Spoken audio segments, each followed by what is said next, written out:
Hi friends, goat head draw చేద్దాం రండి. దానికోసం నేను వర్టికల్గాను హారిజంటల్గాను 2 లైన్స్ డ్రా చేశాను. సో మీరు కైట్ షేప్లో డ్రా చేశాను చూడండి. కైట్ అలా ఎలా ఉంటుందో అలా చూడండి డ్రా చేస్తున్నా. కైట్ డ్రా అన్నది కంప్లీట్ అయిన తర్వాత మనం అక్కడ ఒక స్మాల్ సర్కిల్ అనేది బాటంలో మనం డ్రా చేస్తాం.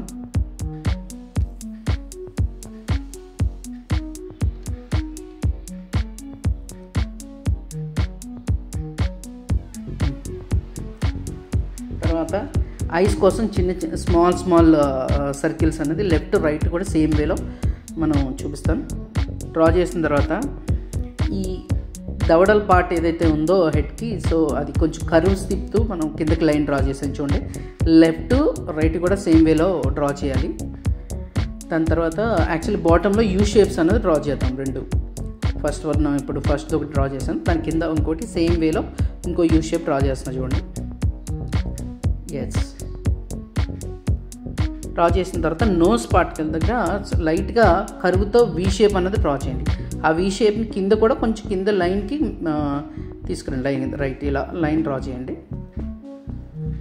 దాని తర్వాత వీళ్ళకి హెడ్ అన్నది క్లోజ్ చేయండి. హెడ్ పార్ట్ అనేది క్లోజ్ చేయాలి. సో లెఫ్ట్ ఐ నుంచి రైట్ ఐ వరకు కొంచెం కర్వ్స్ తిప్పుతూ హెడ్ పార్ట్స్ క్లోజ్ చేసాను చూడండి. తర్వాత ఇయర్స్ డ్రా చేద్దాం. ఇయర్స్ మీరు హెచ్పి పెన్సిల్ యూజ్ చేయండి. ఐస్ దగ్గర మిడిల్లో light thick line line draw చేస్తున్నాను చూడండి. ఇయర్ అనేది లైన్ మాత్రమే వాడండి. కొంచెం స్ట్రోక్ ఇచ్చాను 2B పెన్సిల్తో. ఈ స్ట్రోక్ అనేది మీరు హెచ్పితో కూడా ఇవ్వచ్చు, బట్ ఇచ్చేటప్పుడు మనం ఎరేజ్ అయ్యే పార్ట్ లైన్స్ మాత్రం లైట్గా టచ్ చేయాలి. ఎరేజ్ చేయాల్సినవి ఉంటాయి కాబట్టి అన్వాంటెడ్ లైన్ ఉంటుంది లాస్ట్లో ఎరేజ్ చేద్దాం. ఈ కొమ్ముల పార్ట్ అనేది నేను యాజ్ యూజువల్గా నార్మల్గా డ్రా చేస్తున్నాను నేను. సో దీనికి కావాల్సిన అంటే మీకు కర్వ్స్లో ఉంటాయి కొన్ని షేప్స్, అలా కూడా మీరు డ్రా చేసుకోవచ్చు.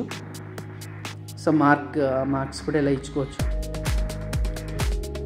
ఇది సింపుల్గా కూడా మనం ఇలా డ్రా చేయొచ్చు యాక్చువల్ గోట్ ఆర్ట్స్ అనేది. సో షేడింగ్ ఇచ్చేటప్పుడు నేను 2B వాడాను, మీరు కూడా 2B యూజ్ చేయండి. ఫస్ట్ షేడింగ్కి లైట్గా షేడింగ్ అన్నది పార్ట్ హెడ్ పైన, సో నోస్ దగ్గరికి మనకి అలా షేప్ కనిపించేటట్టుగా చూపించాలి. దీనికోసం మీరు ఈ షేడ్ అన్నది ఈ 2B తర్వాత 6B వాడచ్చు, 4B కూడా వాడండి. 4B వాడి ఇంకా థిక్నెస్ ఉంది అన్నప్పుడు మీరు 6B యూజ్ చేసుకోండి. తర్వాత దీనికి ఏంటంటే షేడింగ్కి ఇచ్చిన తర్వాత మనం బడ్ యూజ్ చేయొచ్చు, టిష్యూస్ యూజ్ చేయొచ్చు. తర్వాత బ్లెండర్స్ అని బయట దొరుకుతాయి, ఆ బ్లెండర్స్ని కూడా మీరు యూజ్ చేసుకోవచ్చు. షేడింగ్ ఇచ్చిన తర్వాత మనం దాన్ని పైన రబ్ చేయడానికి. సో ఈ రబ్ చేసిన తర్వాతే కొంచెం ఫేస్ క్లారిటీ కనిపిస్తుంది. ఇక్కడ మ్యాక్కి కొంచెం గడ్డంలా కూడా ఉంటుంది కాబట్టి అది కూడా ఏదో ట్రై చేస్తున్నా చూడండి. డ్రా చేస్తున్నా లైన్స్ అనేది డ్రా చేస్తున్నా. ఆ లైన్స్ అన్నవి మనం చేసిన తర్వాత ఎప్పుడైనా షేడింగ్ ఇవ్వండి. లైన్స్ ఇచ్చేటప్పుడు స్ట్రోక్ లైట్గా ఇవ్వాలి, హ్యాండ్ స్ట్రోక్ చాలా లైట్గా ఇవ్వండి. తర్వాత మనకి షేడింగ్ ఇచ్చిన తర్వాత కొంచెం 4B పెన్సిల్తో ట్రై చేయండి. థ్యాంక్ యూ ఫర్ చూడండి పిక్చర్ ఎలా వచ్చిందో. నా ఛానల్ సపోర్ట్ చేయండి, సబ్స్క్రైబ్ చేయండి. Thank you very much.